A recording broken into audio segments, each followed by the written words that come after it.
Bienvenidos a Polar TV. Hoy les traigo la obra Pedro Páramo. Ahora les recuerdo que no olviden activar la campanita y suscribirse para que cada que tengamos una nueva obra, un resumen, les llegue la notificación. Pedro Páramo es una novela corta del escritor mexicano Juan Rulfo, que publicó su primera edición en 1955. El argumento se sitúa en la época de la Guerra Cristera y narra dos historias. La de un hombre llamado Juan Preciado, quien llega al pueblo de Comala para encontrar a su padre, Pedro Páramo, y cobrar el olvido en que lo mantuvo a él y a su difunta madre. Y la del mismo Pedro, un cacique que con el tiempo se corrompió en el poder que le generó la revolución. Juan Preciado, hijo de Pedro Páramo y Dolores Preciado, promete a su madre en el lecho de muerte ir a Comala y buscar a su papá. Dolores Preciado fue la primera esposa de Pedro. Él se casó con ella por conveniencia, para cubrir las deudas de don Lucas Páramo, el papá que tenía con la familia Preciado. En el camino, Abundio, un señor que lo guió hasta Comala y que era sin saberlo hijo de Pedro Páramo, le enseñó a Juan Preciado la media luna, la tierra de su padre, y lo injusto que era tener el apellido de él y no haber heredado nada. Abundio le dijo que Pedro Páramo había muerto hacía muchos años, y después le indicó el camino para que llegara a la casa de doña Eduviges Diada, a quien le diría que iba de parte de Abundio. Cuando llegó a la casa de la señora Diada, lo trató muy bien y le informó que gracias a los avisos de Dolores, la madre de Juan Preciado había sabido que él iba a hospedarse en su casa.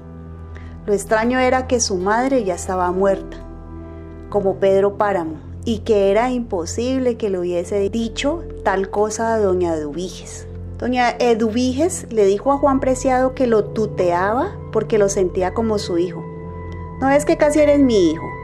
Le contó que el día del matrimonio de doña Dolores, la madre de Juan, con don Pedro, Dolores le pidió que se acostara con su esposo porque según Saltaperico, un señor que se llamaba Inocencio Osorio, le había dicho que esa noche era luna brava y que por lo tanto no debía unirse a nadie. Entonces doña Eduviges se acostó con Pedro, pero el cansancio hizo que ni siquiera la tocara, solo entrecruzaron las piernas. Un año después nació Juan Preciado del mismo vientre de Dolores. Doña Eduviges oyó que se acercaba un caballo. Era el caballo de Miguel Páramo, hijo de Pedro Páramo. El caballo se sintió siempre culpable por la muerte de su amo. En un atajo para llegar más rápido a Contla, pueblo donde vivía la mujer de la que Miguel estaba enamorado, se cayó del caballo cuando trató de saltar una cerca. Pedro Páramo pidió la compañía de doña Eduviges y lo enterró el padre Rentería, a pesar de que Miguel Páramo lo había insultado muchas veces, había violado a la sobrina y le había asesinado el hermano del padre. Pero el padre de Rentería pensaba en lo que había hecho y sacaba como conclusión que los ricos eran los que daban de comer. Por otro lado, Toribio Andrade discute límites de tierra con Pedro Páramo, pero este afirma que la tierra no tiene límites. Fulgor Sedano, administrador de Pedro Páramo, intercede por las propiedades. Está al tanto de todo lo económico y le informa a Pedro que le debe a distintas familias gran cantidad de dinero y aún más a los Preciado. A partir de esto, convence a Fulgor para que vaya y pida la mano de Dolores Preciado, quien sería la futura madre de Juan, para casarse con ella y saldar las deudas de familia. En ese momento Dolores estaba a cargo de las posesiones. Pedro Páramo alababa a los ojos de Dolores y Fulgor fue a pedir la mano de Dolores Preciado y ella aceptó, aunque pensó que era muy apresurado un matrimonio en 2 días, como Pedro Páramo quería, y más en esos días que tenía la menstruación. Sin embargo, aceptó. Pero quedaban aún deudas pendientes. Toribio Andrete puso límites a su territorio y Pedro Páramo lo demandó por usufructo, derecho a disfrutar bienes ajenos con la obligación de conservarlos. En otras palabras, él lo robó. Por otra parte, Juan Preciado fue guiado por Damiana Cisneros, que le contó sobre los ecos del pueblo, sobre las fiestas y las voces que permanecían. Y luego desapareció como todos, porque ella también estaba muerta. Cuando Miguel Páramo tenía 17 años ya era un mal hombre. Había matado al hermano del padre Rentería. Sin embargo, Pedro Páramo le dijo a Fulgor que en hechos como ese el asesino era él, Pedro Páramo. Un día llegó Fulgor con un cadáver de Miguel Páramo ante Pedro. Le aclaró que había sido un accidente en su caballo y que el caballo sufría de culpabilidad. Pero Pedro mandó a que lo matara para que sufriera más. El padre de Rentería fue a hablar con el padre de Contla, la ciudad vecina, y este le dijo que había permitido que Pedro acabara con la iglesia de Comala, posiblemente porque perdonaba confesiones como: entregué a mi hija a Pedro Páramo, me acosté con Pedro Páramo, y cosas así. Cuando la tierra se humedecía, la voz de los muertos se despertaba.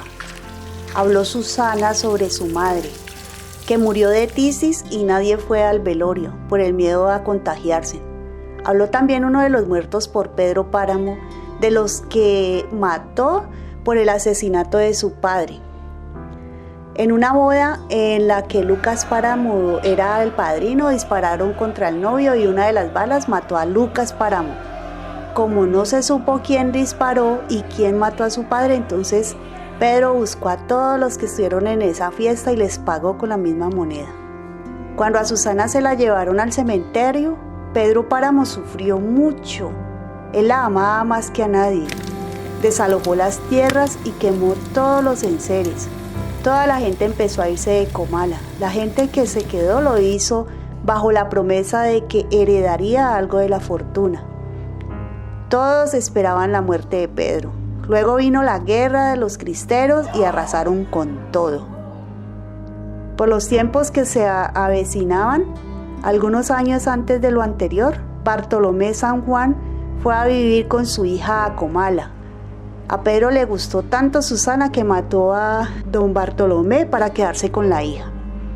Justina avisó a Susana que su padre había muerto hacía días y que ya lo habían enterrado. Por otro lado, mataron a Fulgor y Pedro Páramo se enteró y mandó a buscar a Tilcuate, una especie de guardaespaldas. Los revolucionarios fueron a buscar a Pedro Páramo mientras Tilcuate, escondido, lo cuidaba. Le confesaron que la revolución era contra el gobierno y contra personas como él. Pedro Páramo se unió a ellos con dinero y hombres para el apoyo de la revolución. Puso a Damasio como el jefe de la revolución y le pidió que lo mantuviera informado. Mataron a Tilcuate un día. Gerardo, el abogado de Pedro Páramo, que fue quien avisó también la muerte de Tilcuate, renunció a su trabajo para irse para Sayula, confiado de que el señor Pedro remuneraría todo el tiempo que había trabajado para él.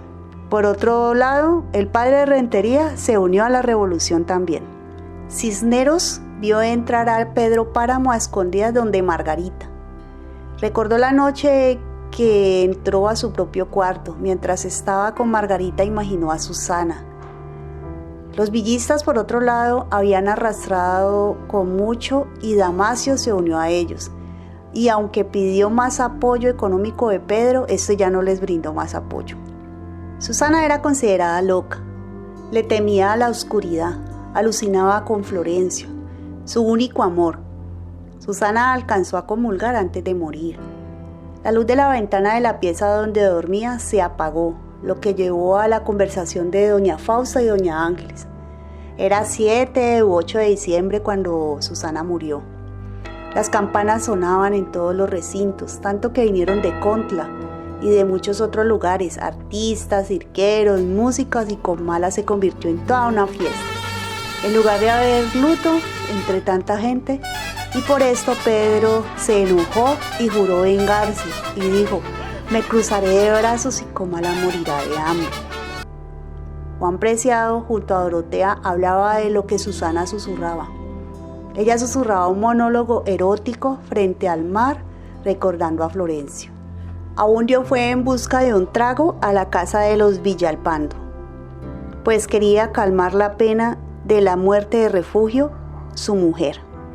Al regresar pasó por la casa de Pedro Páramo y Damiana Cisneros lo recibió con una cruz como espantando al demonio y gritaba: «¡Están matando a Pedro Páramo!».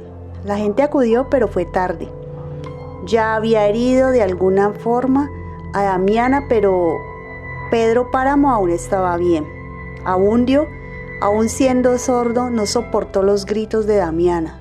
Abundio solo quería una colaboración para enterrar a su mujer, Refugio. Pedro Páramo recordaba a Susana y se le borraba en el recuerdo. Sentía que se desvanecía por las heridas. Pensó que en esas horas vendría. Veía el fantasma de Susana acercándose. Mientras tanto, Abundio no paraba de insistir con sus manos ensangrentadas que le ayudaran. Pedro cayó mientras Damiana lo cargaba ayudándolo, como si fuera un montón de piedras. Juan recordaba que su madre le había dicho que Comala era el pueblo de los de repente. De repente una mano tocó su hombro, la mano de Donis, un hombre que se acostaba con su hermana y a quien el obispo no quiso perdonar, como no perdonó a las almas que penaban. La hermana de Donis vio a Juan Preciado tiritar mientras dormía y pensó que de pronto estaba sintiendo lo mismo que ella sentía cuando su hermano la hacía suya.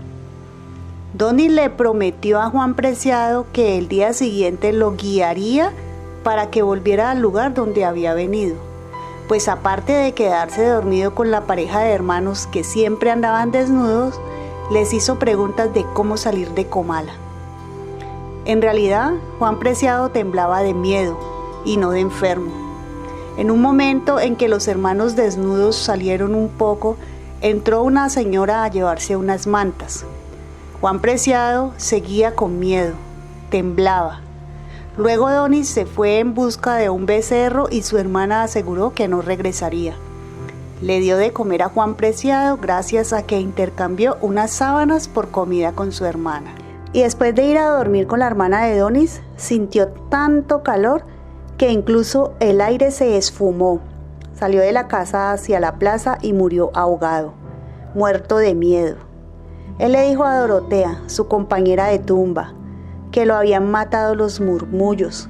La madre le había dicho: Comala, donde se ventila la vida como si fuera un murmullo, como si fuera un puro murmullo de la vida. Murió en la plaza tratando de encontrar la compañía del bullicio de las personas muertas. Murió cuando le pidieron que rogara por ellos.